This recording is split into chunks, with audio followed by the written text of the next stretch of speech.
संतश्रेष्ठ निवृत्तीनाथ महाराजांच्या पालखीचं आज पंढरपूरच्या दिशेनं प्रस्थान होणार आहे।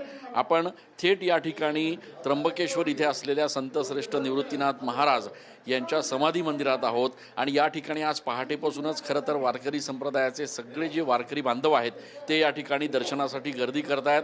आज पहाटेची काकड आरती झाल्यानंतर नित्य पूजाविधी झाल्यानंतर दुपारच्या सुमारास पादुका ज्या आहेत त्या या ठिकाणी समाधीजवळ ठेवल्या जातील, त्यांचं पाद्यपूजन या ठिकाणी केलं जाईल आणि त्यानंतर या पादुका ज्या आहेत त्या पालखीमध्ये ठेवून पालखीची संपूर्ण त्र्यंबकेश्वरी प्रदक्षिणा होईल।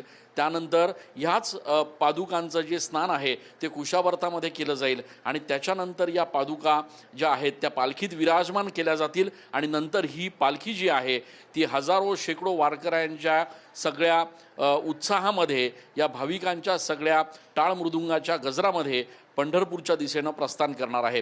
या संपूर्ण सोहळ्याचा हा अद्वितीय आणि अलौकिक असा सोहळा अनुभवण्यासाठी देशभरातून या ठिकाणी हजारो जे भाविक आहेत ते या ठिकाणी दाखल झालेले आहेत।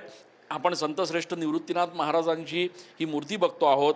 अत्यंत सुंदर अशा पद्धतीची खरं तर संपूर्ण मंदिर गाभाऱ्याला सजावट करण्यात आलेली आहे। हा संपूर्ण परिसर जो आहे मंदिराचा तो या ठिकाणी विद्युत रोषणाईने पूर्ण झगमगून गेलेला आहे आणि आजचा हा संपूर्ण सोहळा जो आहे तो या ठिकाणी अत्यंत सुंदर अशा पद्धतीनं वारकरी संप्रदायाच्या उपस्थितीत पार पाडला जाणार आहे।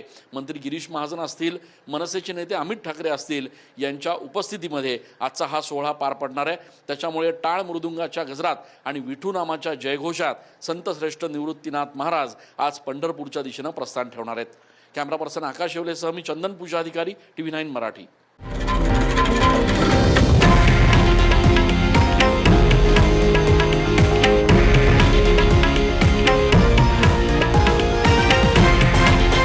हे आहे देशातील नंबर 1 न्यूज नेटवर्क आणि आपण पाहत आहात TV9 मराठी, एकमेव।